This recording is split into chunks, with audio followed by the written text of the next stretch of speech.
kami dari kelompok 6, saya Jani Petris, selalu ada Anggi Sialagan, Devi Nuryanti, Efrilda Windasari, Kiara Kristina Velma, Nurul Tias Andini, dan Rosmarito Saragi. Kelompok kami akan menjelaskan tentang emotional intelligence. Manusia sebagai makhluk sosial tentunya memiliki sisi emosional dalam dirinya sendiri. Tapi itu merupakan bentuk komunikasi atas yang terjadi pada kehidupan kita saat ini.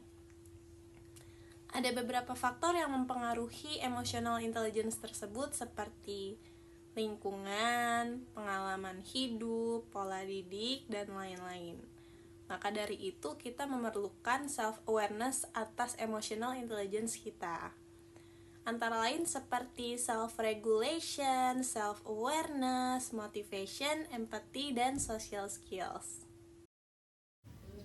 Yang pertama ada self-awareness, merupakan suatu kemampuan untuk mengenali, memahami, dan memonitor diri sendiri, termasuk emosi dan pikiran. Self-awareness terdiri dari 3 komponen. Yang pertama, emotional self-awareness, yang kedua, acquired self-awareness, dan yang ketiga, self-confidence. Dari 3 komponen tersebut, menurut kami, yang paling penting adalah self-confidence. Apa sih itu self-confidence sendiri? Confidence itu memiliki kepercayaan diri, dapat menerima dan mengontrol diri kita, berinteraksi secara positif, dan membuat keputusan dengan tepat. Kenapa ya kita harus memiliki self-confidence pada diri kita? Ketika kita tidak memiliki kepercayaan diri yang baik, akan ada banyak hal yang dilewati, karena takut untuk mencoba dan tidak percaya dapat melakukannya, sehingga pada akhirnya tidak berkembang dan terjebak dalam zona nyaman. Yaitu kita akan terkendala dalam perkuliahan, pendidikan, maupun keluarga, maupun pekerjaan. Aku coba cek dulu loker hari ini, ternyata banyak juga ya loker yang sesuai dengan jurusan yang aku ambil sekarang. Aku coba lamar satu-satu deh, kiranya ilmu yang aku dapat di kuliah bisa aku kembangkan di dunia kerja. Yang kedua adalah self-regulation.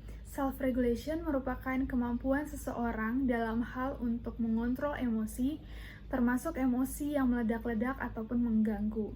Terdapat 5 elemen penting yang merupakan bagian dari self-regulation.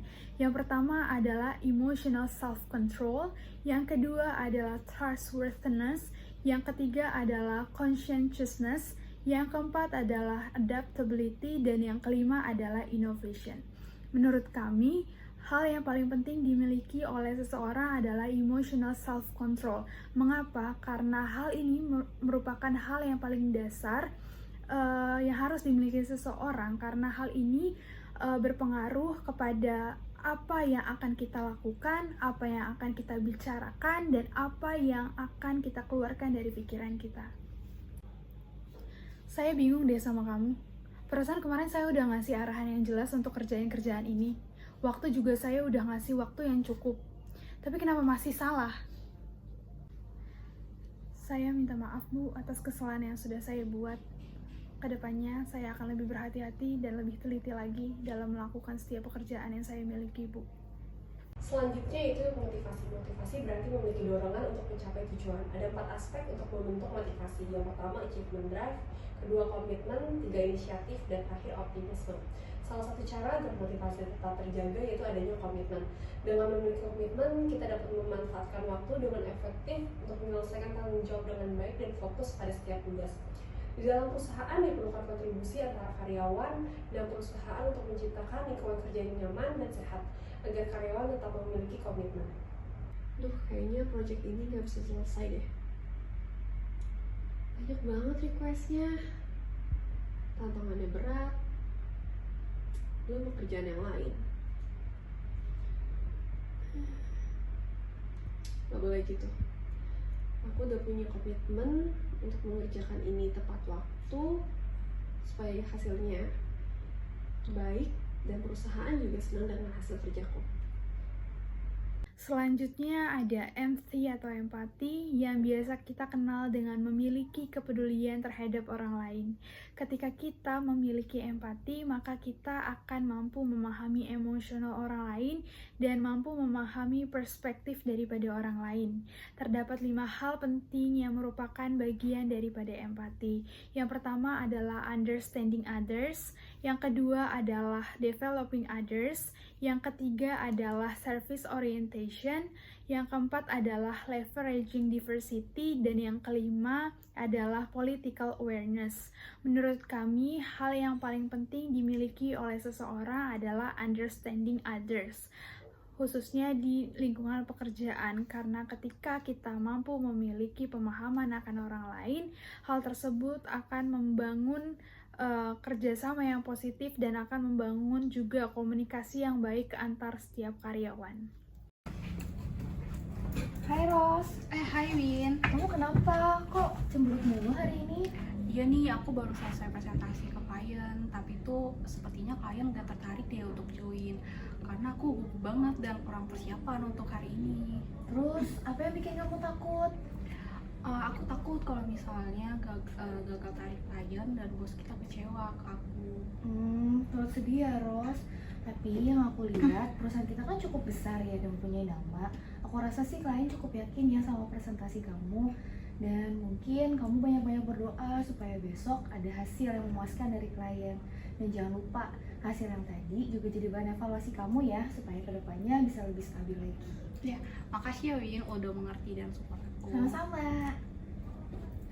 Dan yang terakhir, social skill. Pada social skill, communication memungkinkan individual untuk dapat memahami satu sama lain yang mempengaruhi interaksi secara positif, dapat mengenali perasaan dan kebutuhan antar rekan kerja, mengelola konflik dengan sifat tenang dan rasional, serta dapat menyampaikan informasi secara jelas dan terstruktur, dapat mengkomunikasikan pesan dengan sensitivitas dan empati merupakan bentuk emotional intelligence dalam komunikasi. Itu dapat membangun hubungan yang baik dan menciptakan lingkungan kerja yang produktif dan harmonis.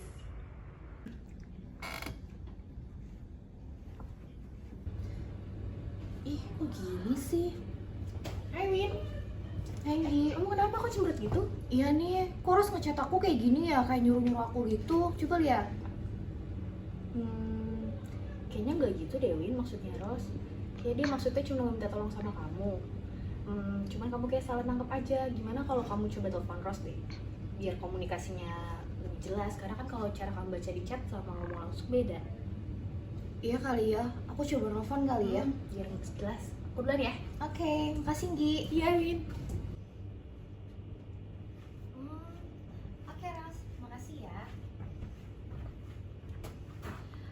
Gi, Hai Win. makasih ya udah ngasih tahu aku. Bener, ternyata Ros tuh nggak marah dan nggak nyuruh-nyuruh aku. Oh iya ya, sama-sama nggak apa. Lain kali dikomunikasiin aja ya. Terima kasih, kasih.